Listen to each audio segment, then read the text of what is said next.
السلام علیکم رحمۃ اللہ وبرکاتہ. کیسے ہو میرے بھائیو؟ تو ویسے ہمارا ہولی منتھ رمضان چل رہا ہے. رمضان کا مہینہ اس میں ہم فاسٹنگ یعنی کہ روزے رہتے ہیں. تو روزہ کیا ہے؟ روزہ کہتے ہیں صبح سے یعنی کہ ارلی ان دا مارننگ ہماری جو فجر کی پریئر رہتی ہے اس سے پہلے سے روزہ کہتے ہیں صبح صادق سے سورج ڈوبنے تک. یعنی کہ جب سورج ڈوبتا ہے تب تک ہم کو یعنی کہ عبادت کی نیت سے کھانے پینے یعنی کہ کھانے پینے کی جو چیزیں ہیں وہ اور جنسی خواہشات مینس یعنی کہ ہماری جو سیکسول ایکٹیویٹی ہے اس سے بھی دور رہنا. یعنی کہ کھانا پینا نہیں. کب؟ صبح صادق سے یعنی کہ غروب آفتاب یعنی کہ مغرب تک. ان چیزوں سے ہم کو کیا رہنا ہے؟ ہم کو رکے رہنا ہے. ماہ رمضان مبارک کے روزے جو ہے نا ہمارے ہولی منتھ آف رمضان کے روزے کیا ہے؟ ہر مسلمان عاقل یعنی کہ جو عقل مند ہے. بعض لوگ مجنون رہتے بیچارے بڑے بچے رہتے مگر ان کو سمجھ نہیں رہتی ان کے لیے نہیں. مگر جو عاقل ہے جو سمجھدار جو لوگ ہے عاقل بالغ یعنی کہ ایڈلٹ پر فرض عین ہے. یعنی کہ ان پہ کمپلسری یہ روزے رہنا ہی ہیں چاہے مرد ہو یا عورت ہو. مرد اور عورت پہ یعنی کہ روزے فرض ہے رمضان کے مسلمانوں پہ.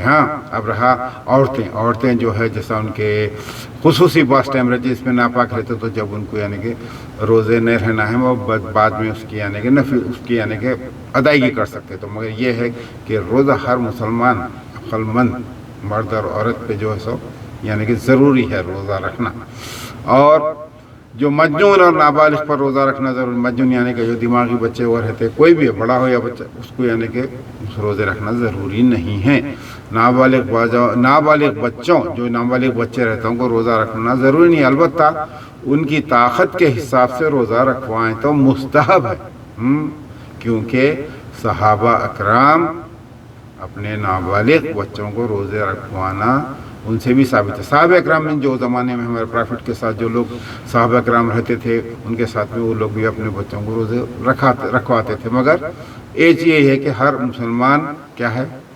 عاقل یعنی کہ عقل مند یعنی کہ مرد اور عورت یعنی کہ سب پہ یعنی کہ رمضان کے روزے فرض. تو میری دعا ہے کہ اللہ تعالیٰ ہم سب کو اس ماہ رمضان میں جس پہ روزے فرض ہے اللہ تعالیٰ ان کو روزے اور صوم صلات کا پابند بنا دیا. اور ان کی ہوئی ساری عبادات ماہ رمضان میں جو کی ہے اس پہ قبول فرمائے. اور میری دعا ہے اللہ تعالیٰ جہاں پہ یعنی کہ انسانیت پہ ظلم ہے اللہ تعالیٰ ساری انسانیت کو یعنی کہ محفوظ رکھے اور ظالموں کے حوصلے پست فرما دیں اور مظلومین کی مدد آمین. اور ہم سب کو بھی چاہیے کہ اب سب سے بڑا ہمارے اسلام میں یہ ہے کہ پڑوسی کا بہت بڑا رتبہ ہے یعنی کہ بہت اہمیت ہے.